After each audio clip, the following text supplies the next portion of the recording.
Página 45. 1177 AC, Erika Chekline, 2014. El año en que la civilización se derrumbó. 1.12. ¿Una primera guerra de Troya? Si Aillaua representa tanto la Grecia continental como los micénicos, y si la carta conocida como Q2691, hallada en Atusa, demuestra que Aillaua mantuvo alguna relación con Asua durante su rebelión contra los hititas, ¿qué podemos deducir? Esa carta, como las que hacen referencia a la rebelión de Asua, se remonta a 1430 a.C., casi 200 años antes de la fecha comúnmente aceptada para la guerra de Troya, que se suele situar entre 1250 a.C.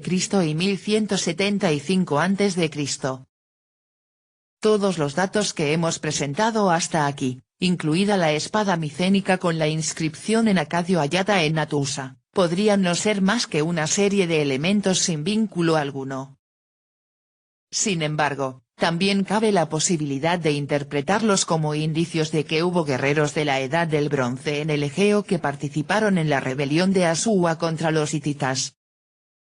De ser así, se podría proponer tal vez que ellos fueron la ayuda descrita en los registros hititas contemporáneos y recordada de un modo bastante más vago en las tradiciones literarias de la última época de la Grecia arcaica, así como en la etapa clásica, no como la guerra de Troya, sino como las anteriores batallas y asaltos emprendidos en Anatolia, también recordados y atribuidos a Aquiles y otros héroes legendarios de los aqueos.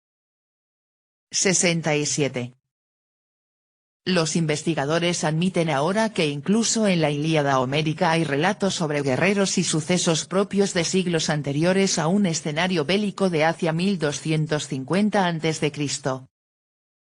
Entre ellos se cuenta el escudo de Ajax, un escudo de torre, de un tipo que había sido reemplazado mucho antes del siglo XIII a.C.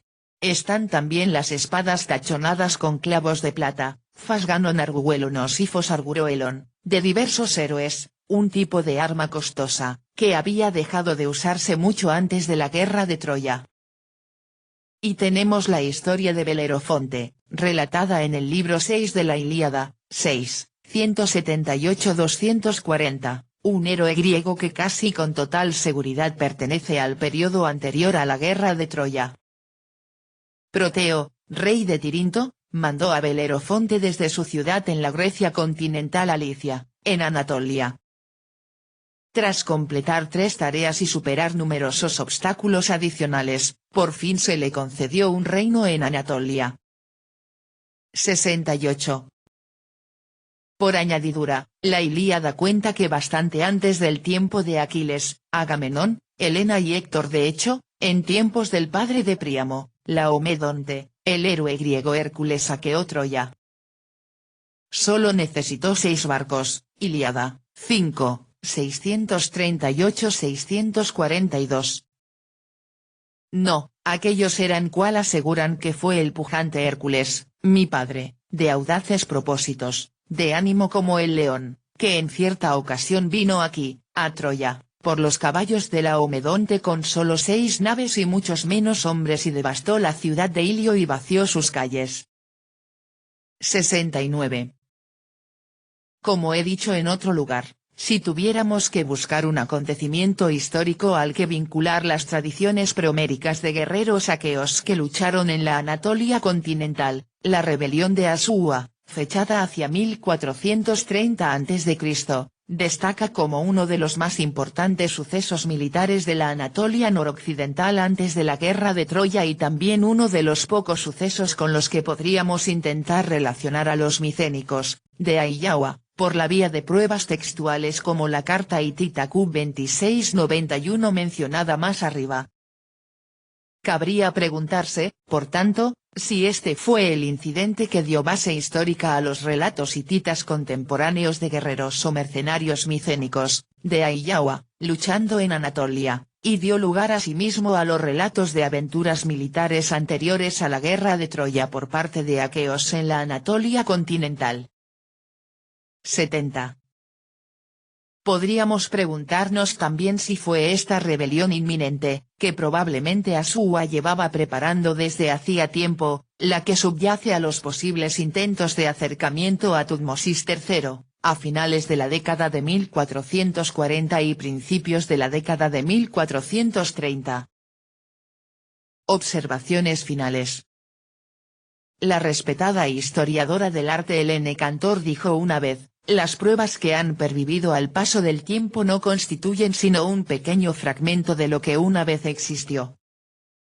Cada vasija importada representa montones de vasijas que desaparecieron. 71. En realidad, la mayoría de los productos que iban y venían eran, muy probablemente, elementos perecederos y, por lo tanto, han desaparecido, o fueron materia prima que se convirtió de inmediato en otros objetos, como armas o joyería, según ya hemos señalado.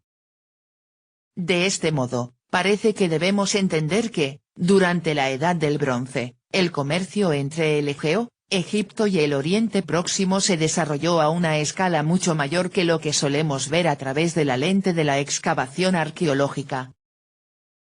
Tal vez sea en este mismo contexto donde debemos situar las pinturas de estilo minoico que Manfred Bietak descubrió en el palacio de Tutmosis III, en Tel el-Daba, en el delta egipcio.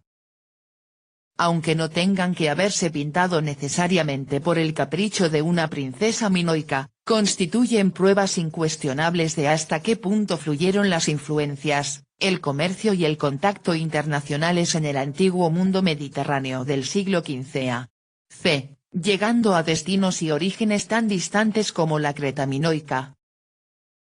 Así, podríamos definir este siglo como un periodo en que surgieron contactos internacionales sostenidos a lo largo y ancho del mundo mediterráneo antiguo, desde el Egeo hasta Mesopotamia. En esta época, los minoicos y los micénicos del Egeo de la Edad del Bronce estaban sólidamente asentados, al igual que los hititas en Anatolia. Los hicsos habían sido expulsados de Egipto, y los egipcios habían iniciado lo que hoy llamamos la dinastía 18 y el periodo del Imperio Nuevo. Pese a todo, como veremos a continuación, esto fue solo el comienzo de lo que, durante el siglo posterior, el 14 a.C., acabaría convirtiéndose en una edad de oro del internacionalismo y la globalización. Por poner un ejemplo, la combinación de los numerosos años de campaña y diplomacia de Tutmosis III, inmediatamente después de las expediciones comerciales pacíficas de Hatshepsut y sus propias hazañas militares, llevaron a Egipto a una cima de poder internacional y prosperidad que pocas veces se había visto en el país, si es que había llegado a darse.